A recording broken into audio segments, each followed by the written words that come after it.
자, 13번 사무자동화의 정의와 거리가 먼 것은 뭐 이런 문제가 시험 문제로 나왔다고 해요.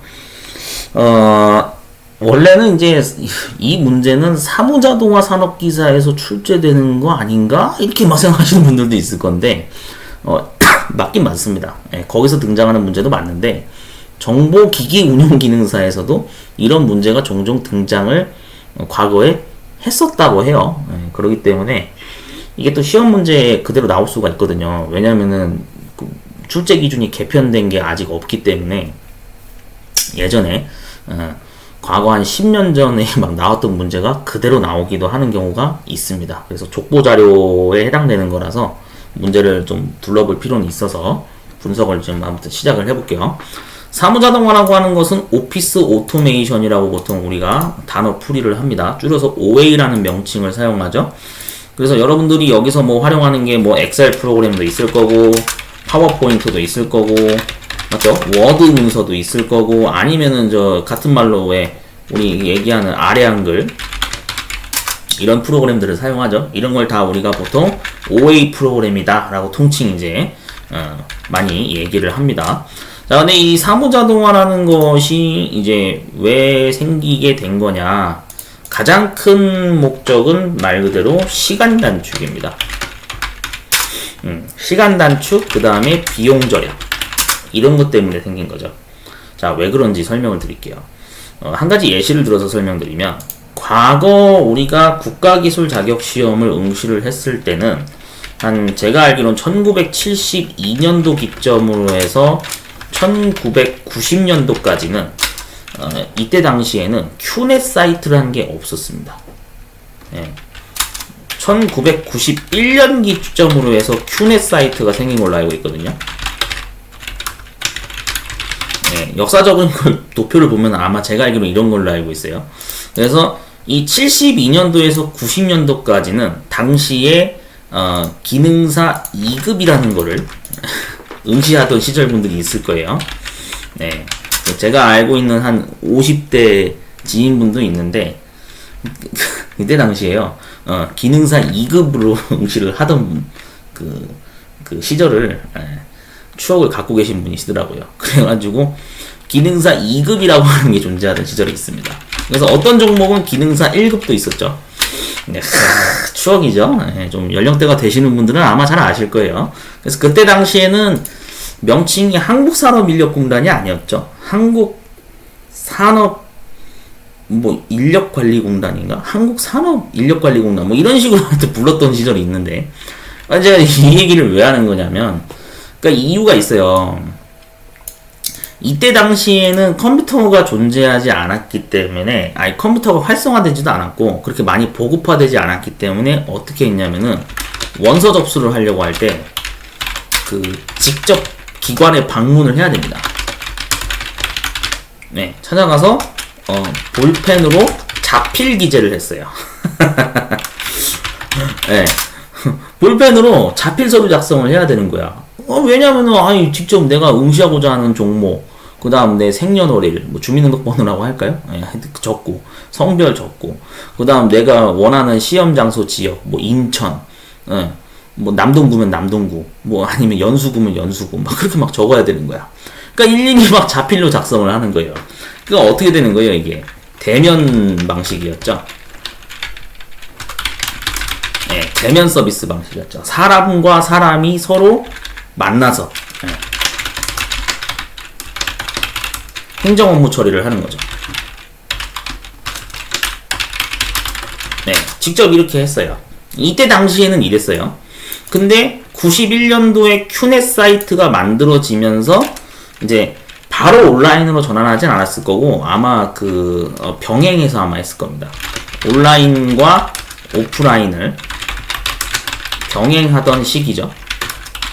네, 그래서 이제 온라인 접수 방식으로 지금처럼 여러분들이 막 큐넷 막 계정 회원 가입해서 만든 다음에 사진 등록도 하고 뭐 나중에 자격증 뭐 수령받을 주소지도 막 이제 등록도 하고 인적사항 다 가입해가지고 개인정보 인증한 다음에 온라인으로 이제 처리를 하는 그런 시점이 진행된 시점이 바로 1991년도 큐넷 사이트가 만들어진 시점이라고 보시면 될 것 같아요. 자, 그러면서 이제 이게 온라인 방식으로 병행을 하다 보니까 이제 어떻게 됩니까? 온라인 방식은 반드시 뭐를 사용했어요? 네, 사무기기를 사용했죠. 네, 이런 이제 방식이 디지털화가 본격적으로 도입되기 시작한 게 이때부터라고 보시면 될 것 같습니다. 그래서 온라인 방식으로 이제 컴퓨터를 사용하는 방식이 지금은 100% 원서 접수 방식이 이걸로 이제 바뀌면서 오늘날까지 이어지고 있는 상황인데, 제가 이거를 이제 왜 얘기를 하는 거냐? 당연히 이유가 있죠. 자, 이 시험 문제 때문에 그런 겁니다. 그러니까 배경을 여러분들이 좀 알고 계실 필요가 있기 때문에 제가 이렇게 설명을 드린 거예요. 자, 사무자동화라고 하는 것의 기본 정의는 첫 번째 목적이 합리적인 판단입니다. 1번에 보시면 사무의 합리화라고 하죠. 우리가 합리적인 판단이라고 하는 게 이제 왜 얘기를 하는 거냐면, 이게 이제 뜻을 해석하면 그거거든요. 논리적으로 뭐 이치에 맞다, 틀리다, 결과가 나와야 돼요. 예를 들면 이제 그런 겁니다. 자, 이걸 당시 병행하던 시기가 있다 그랬죠. 그러니까 컴퓨터를 좀 사용할 줄 아시는 분들은 편하게 시간 단축이나 비용 절약을 해가지고 아마 원서 접수를 했겠죠. 예, 인터넷 사이트 그냥 들어가가지고 그냥 클릭 몇 번 하고 뭐 그냥 뚝딱뚝딱 해가지고 온라인 방식으로 시험 장소 예약을 했을 거란 말이죠. 근데 컴퓨터를 사용할 줄 모르시는 분들은 당연히 지금도 관공서 직접 찾아가거든. 그래가지고 직접 담당 공무원하고 막 직접 대면해가지고 저희 온라인 방식은 할 줄 몰라서 찾아왔는데 이거 어떻게 해야 되나요? 막 이제 물어보면서 하는 거죠. 그런 식으로 이제 서비스가 진행이 되고 있습니다. 물론 지금도 어르신들은 컴퓨터 세대가 아니신 분들은 직접 관공서 찾아가서 막 이것저것 물어보면서 서비스를 받으시는 분도 있죠. 그런 상황이긴 합니다만, 이제 그러다 보니까 합리적인 판단을 해야 돼요. 합리적인 판단을 해야 됩니다. 논리적으로 이치에 맞다 틀리다라는 결과가 명확하게 나와야 돼요. 그래서 뭐 이거는 오프라인 방식이건 온라인 방식이건 다 동일한데, 여러분들이 예약을 했을 때 예를 들어서 뭐 가상 계좌로 예약을 하겠다, 아니면 뭐 카드 결제로 예약을 하겠다. 자, 예약에 성공을 하면은 수험표 출력을 할 수 있죠. 맞죠? 아, 그렇잖아요.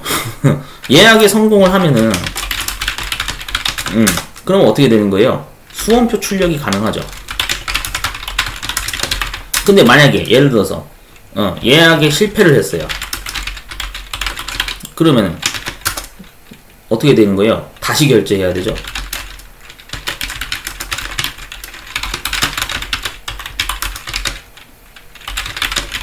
맞죠? 여러분 아마 대기열 때문에 한동안 고생하셨던 분들 굉장히 많을 건데, 예약 성공을 하면은 수험표 출력이 돼.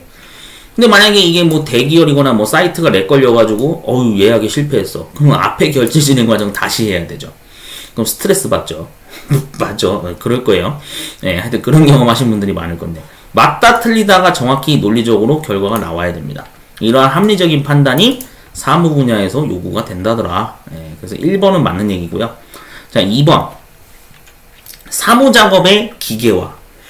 뭐 기계화, 자동화 사실 뭐 같은 말인데, 왜 그러냐면은 이제 기계화를 시킨 이유가 여러분들 얘기했다시피 컴퓨터라고 하는 게 이제 하드웨어 장치가 등장을 하기 시작하면서 어떻게 됐다고요? 예전에는 직접 했다니까. 자필로 막 서류 작성하고 그랬어요. 근데 얘는 이제 문제가 뭐예요? 중간에 막 종이가 찢어지기도 하고 되게 보관도 되게 하기 힘들고, 훼손되고 막 보관이 되게 힘들잖아요. 근데 디지털 방식을 사용하게 되면 어떻게 됩니까? 이 영구 보존할 수 있잖아요. 온라인 방식으로 하니까. 컴퓨터 방식으로 하니까 서류를 보다 안전하게 영구적으로 이제 보관을 할 수 있는 그런 전산 시스템이 구축이 되다 보니까 결국에는 이게 어떻게 된 겁니까? 기계화를 거치게 된 거죠. 맞죠? 하드웨어화가 점점 많이 진행이 되고 있는 시점으로 우리가 현 시대를 살아가고 있다. 2023년 기준. 그렇게 이해하시면 되는 겁니다. 다음에는 이제 3번 정보의 시스템화. 정보의 시스템화를 했죠. 그래서 오늘날 우리가 쓰고 있는 게 그거잖아요. 주민등록 시스템. 뭐 이것도 맞는 얘기죠. 여러분들 저기 왜 그 어디지? 민원24인가요? 민원24 사이트인가? 정부24 사이트인가? 하여튼 있는 걸로 알고 있는데 여기 들어가면은 주민등록 등본 발급받을 수 있죠. 네, 24시간 가능한 걸로 알고 있어요. 점검하는 시간 제외하고.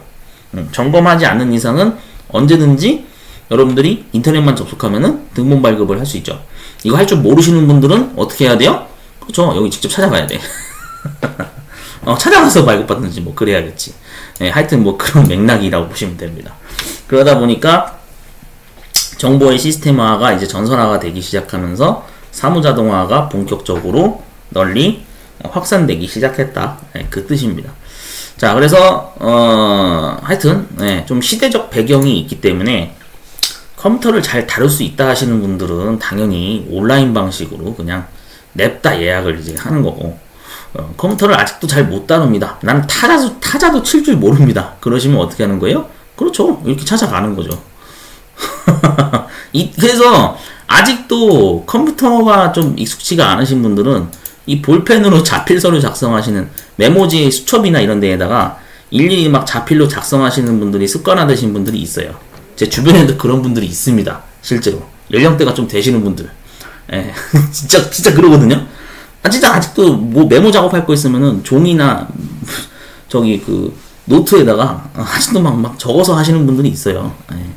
어쩔 수 없어요. 그게 그 당시 시대적 배경이 그렇게 학창 시절을 보내셨던 분들이기 때문에 뭐 이거는 뭐 세대 차이가 나는 거 이해해야죠. 예. 자, 아무튼 뭐 그런 어떤 시대적 배경이 있습니다. 자, 그래서 1, 2, 3번은 다 사무자동화의 정의에 해당이 되고요. 이제 4번이 이제 틀렸는데 왜 틀렸는지 볼게요. 기업 운영의 다변화. 자, 기업 운영의 다변화가 아니죠. 사무자동화라고 하는 거는 아까 뭐라 그랬어요? 약간 규칙을 통일한다, 통일성을 강조한다 그랬잖아요. 네, 그렇기 때문에 기업 운영의 어떤 다변화가 아니라 표준화가 맞는 표현이겠죠. 굳이 이제 맞는 표현으로 바꾸자면 기업 운영의 규칙화, 뭐 아니면은 표준화, 통일성, 통일화 시킨다. 이런 게 원래 맞는 표현이겠죠. 맞죠? 여러분들 생각해 보세요. 이거를 큐넷 사이트 예약을 할 때 온라인 방식으로 하게 되면은 어떤 이용자건 이용 절차가 통일되어 있잖아요. 처음에 어떻게 합니까? 먼저 회원 가입하죠. 맞죠? 예. 모든 사용자가 그래요. 모든 이용자 공통사항인데 처음에 회원 가입한 다음에 어떻게 합니까? 그 다음에 이제 저기 하겠죠. 로그인 하겠죠. 로그인 한 다음에 그 다음 뭐예요?